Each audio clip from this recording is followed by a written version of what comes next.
આરતીસ કિચનમાં આપનું સ્વાગત છે। આજે આપણે બનાવીશું આલુ પરોઠા, જેમાં બટેકા બોઇલ કરી દીધા છે, ડુંગળી ક્રશ કરી દીધી છે, મીઠો લીમડો છે, કોથમીર છે અને હું જે મસાલા એડ કરીશ એ તમને બતાવીશ। રાઈ તેલ મૂકી દીધું છે, રાઈ નાખીશું,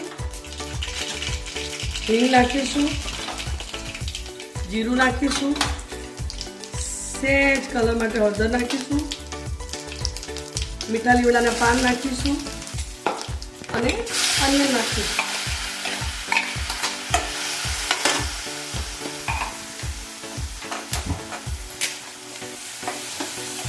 અનિયન ગોલ્ડન બ્રાઉન થાય ત્યાં સુધી આપણે ફ્રાય કરીશું।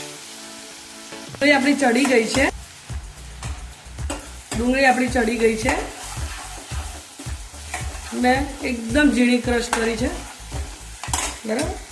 એમાં મરચું નાખીશું થોડું, લીલા મરચાં મેં ડુંગળીની અંદર જ એડ કરી દીધા હતા।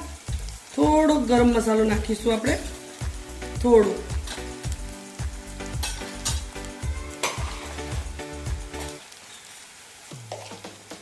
મીઠું નાખીશું,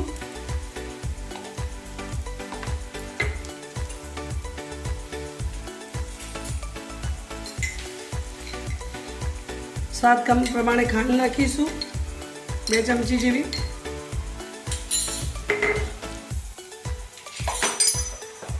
અડધા લીંબુનો રસ નાખીશું,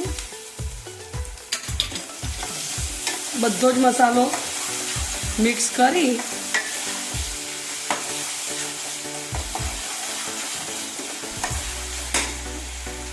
ગેસને આપણે બંધ કરી દઈશું।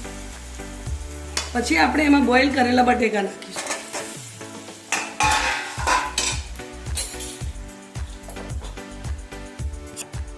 બટેકાને આપણે આલુ ભાજી કટરના મદદથી બધા બટેકા મેશ કરીશું। આપણે બધા જ બટેકા અને મસાલો મિક્સ કરીશું। આપણે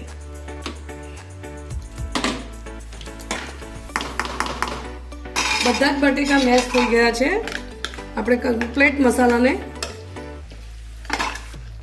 તૈયાર કરી દઈશું।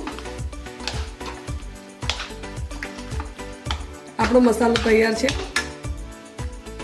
સારા એવા પ્રમાણમાં કોથમીર નાખીશું,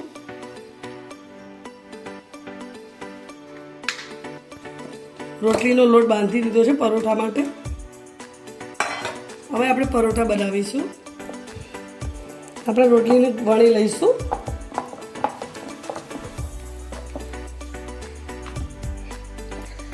મેં રોટલી વણી કાઢી છે। એમાં જે આપણે ફિલિંગ બનાવ્યું હતું એ નાખીશું। મારા બાબાને ચીઝ ભાવે છે, હું ચીઝી પરોઠા બનાવું છું।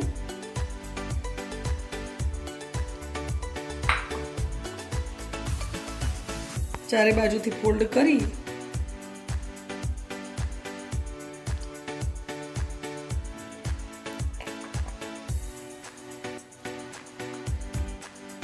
હવે આપણે પરોઠાને વણી લઈશું।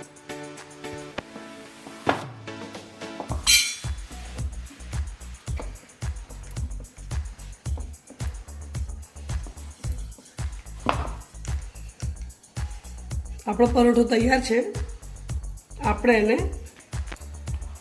ફ્રાય કરીશું।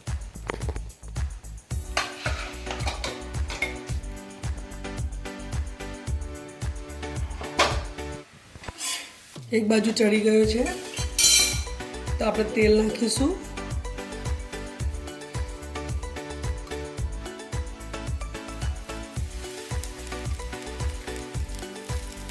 બંને બાજુ ચડવા દઈશું।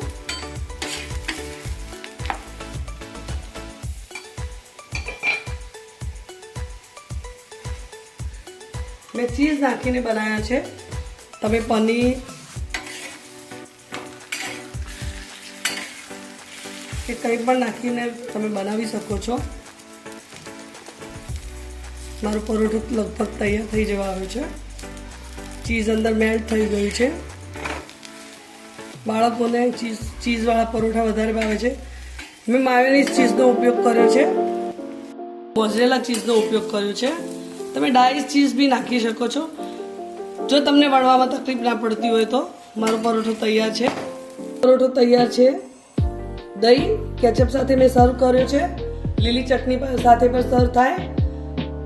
તમને જે રીતે ભાવે રીતે બનાવી શકો છો. Cheesy aloo paratha. Thank you. મારી ચેનલને સબસ્ક્રાઈબ કરજો, લાઈક કરજો